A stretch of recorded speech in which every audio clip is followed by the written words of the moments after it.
So the question is, I find myself feeling very unsettled when I'm not included in every meeting or activity or event. I realize I can't be and I should trust others, but I find myself asking if they don't trust me or value me, etc. So to go to the heart of the matter, there's um, I think belonging is one of the core sort of human needs. And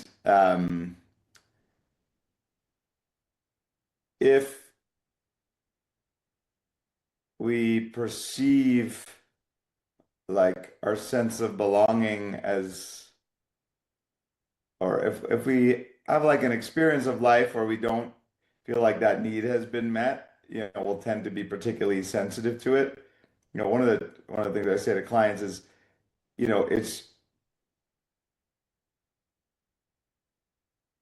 it's not like we stop being human when when we become a founder or CEO.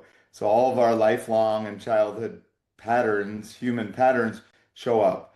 So in this case, my guess is there's some kind of remnant pattern about being left out or not belonging.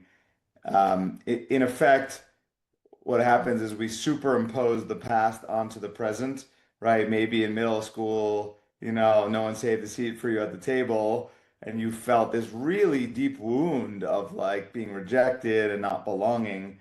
And so, first of all, it's just really useful to recognize, am I responding to the actual situation that's here now, or am I reacting to some past situation that this is triggering?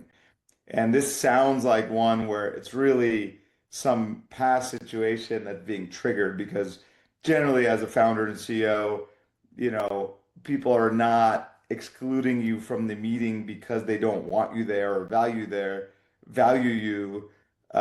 Most likely they're just trying to be conscious of your time and, also trying to, step up and be autonomous and not have you think you need to be in every meeting because they can do their job without you, which is their job, especially if your leadership team. So in this situation, I would probably do some reflecting on, um, what does this situation remind you of from the past?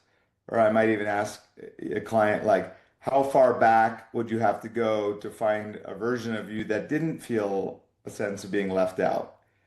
And often that can be a real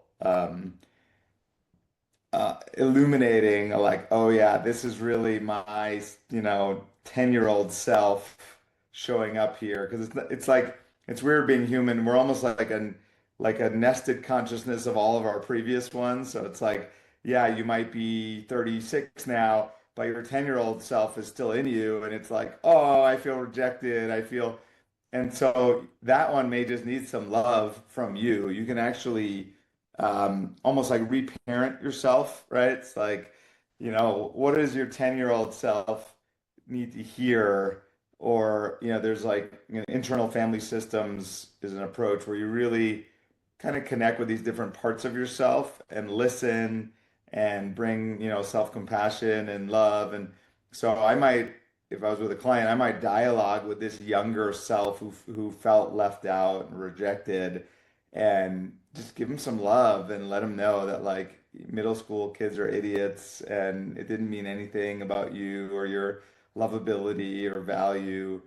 And often, if you can really let that in, it can start to break that sense, that pattern from the past of being, hypersensitive to belonging or being rejected. The other thing, at a slightly more, I guess, now approach, is just to question this, no, recognize this thing happened, like, let's say a team had a meeting without you. That's a fact.